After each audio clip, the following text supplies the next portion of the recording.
तो hi friends, welcome to job करंतु।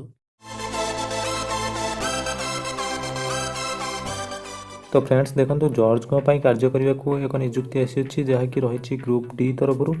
तो जहाँ समस्त ओडिशार कैंडिडेट अप्लाई करेंगे। तो योग्यता जो देखा मात्र अष्टम पास पिला जॉब इलिजिबल होती। तो पदवी संख्या देखा गले 22 गोटी पदवी रही। तो शेष तारीख जो देखा 20 मार्च पर्यटन आप अप्लाई करेंगे। तो केवल इंटरव्यू प्रोसेस रे आप सिलेक्शन हे। तो इंटरव्यू दे आप जॉब टी करेंगे। तो जॉब्र लोकेशन रही नवरंगपुर। तो आउ जहाँ डिटेल्स रही तो सबकि आम वीडियो माध्यम आलोचना करना। तो होप कि आप वीडियो पसंद आस वीडियो पसंद आस लाइक करेंगे, नुआ चैनल को सब्सक्राइब करने आहरी एभली जॉब अपडेट्स पाइबा। तो चलते वीडियो सहित आगे को पढ़ा। तो देखो यह रही ऑफिशियल एडवर्टाइजमेंट बा एप्लिकेशन फॉर्म टी। तो आप देखिपे तो जहाँकि रही ऑफिस ऑफ द डिस्ट्रिक्ट जज नवरंगपुर तरफ। तो 22 गोटी पोस्ट टोटाली रही। तो आप 22 गोटी पोस्ट पर अप्लाई करा पड़ो। तो यह रही ग्रुप डी तरफ।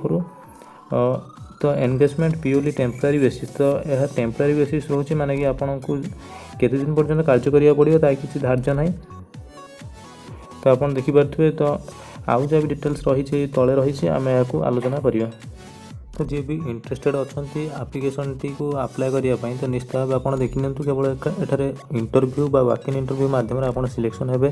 तो वॉक इन इंटरव्यू डेट रही 20/3/2021। तो मार्च 20 तारीख आपको इंटरव्यू देवाक जावाक पड़ो।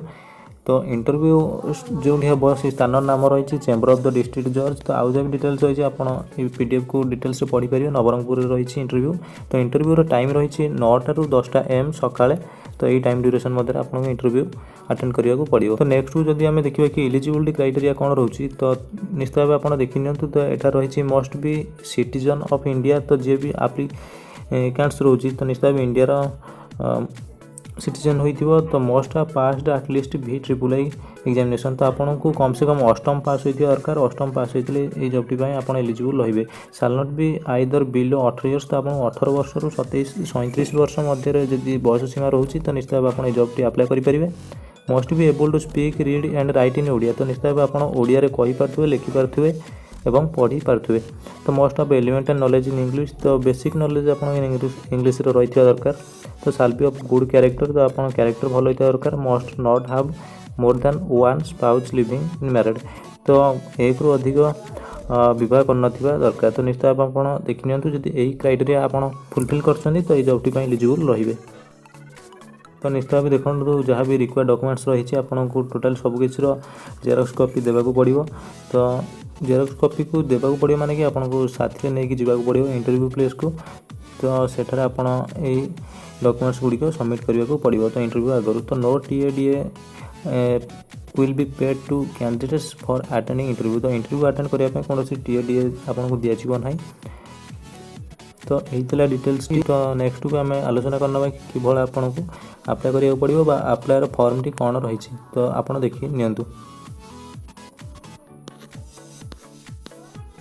देखो एटा रही एप्लिकेशन फॉर्म टी। तो एप्लिकेशन फॉर्म में आपको फिलअप करा पड़ो आप नाम, फादर नाम एवं सेक्स कौन रोचे मेल कि फीमेल, नेशनलिटी कौन रोचे, इंडियन परमानेंट एड्रेस कौन रोचे सबकि। तो नेक्स्ट को परमानेंट एड्रेस पर रोचे address correspondence with mobile number और टेलीफोन नंबर। तो आप मोबाइल नंबर बा टेलीफोन नंबर जहाँ अच्छे आपको फिलअप करा पड़ो। तो whether belongs to SC ST SC BC ex serviceman. तो आप जहाँ भी रिजर्वेशन कैटेगरी रही आप फिलअप करेंगे। तो डेट ऑफ बर्थ एठार फिलअप करना पड़ो। तो एजुकेशनल क्वालिफिकेशन जहाँ रही आप फिलअप करने। तो नेम ऑफ लास्ट एम्प्लॉयर। तो आप किसी जॉब कर किसी कार्य रही लास्ट टाइम तो आप एठार फिलअप करा पड़ो। तो एनी अदर रिलेवेंट इनफॉरमेशन। तो आउ किसी इनफॉरमेशन देवाक चाहते तो एठार आप फिलअप करेंगे। तो देन रोचे डिक्लेरेशन। तो डिक्लेरेशन आप देखी नि I hereby declare that the facts stated above are true to the best of my knowledge and belief. तो निश्चित भाव आप एपाई रेस्पॉन्सिबल रोचे। तो से डिक्लेरेशन टी रही है आपको सिग्नेचर करने पड़ो। तो सिग्नेचर पर प्लेस डेट दे आप नहीं कि जावाक पड़ो साथी जो इंटरव्यू आप। तो यही जॉब अपडेट टी। तो आउ जहाँ भी डिटेल्स रही जहाँकि PDF टी लिंक बा अप्लायर फॉर्म टी आपको आम टेलीग्राम चैनल में मिल जाव। तो मोस्ट कि आप टेलीग्राम रे जॉइन हो जातु। तो आउ जहाँ भी डिटेल्स रही ସେଠାରେ ଆପଣ ପାଇପାରିବେ ବା ଜବ୍ର ନୋଟିଫିକେସନ୍ ସର୍ବପ୍ରଥମେ ପାଇପାରିବେ। ତ ଏଇଥିଲା ଆଜିର ଭିଡ଼ିଓଟି। ହୋପ୍ କି ଆପଣ ଭିଡ଼ିଓଟି ପସନ୍ଦ ଆସିଥିବ। ଭିଡ଼ିଓ ପସନ୍ଦ ଆସିଲେ ଲାଇକ୍ କରିବେ, ନୂଆ ଆସିଲେ ଚ୍ୟାନେଲକୁ ସବସ୍କ୍ରାଇବ୍ କରିନେବେ ଆହୁରି ଏଭଳି ଜବ୍ ଅପଡେଟ୍ସ ପାଇବା ପାଇଁ। ଦେଖା ହେବ ଆଉ ଭିଡ଼ିଓରେ। ଜୟ Jagannath, bye, till then thanks for watching.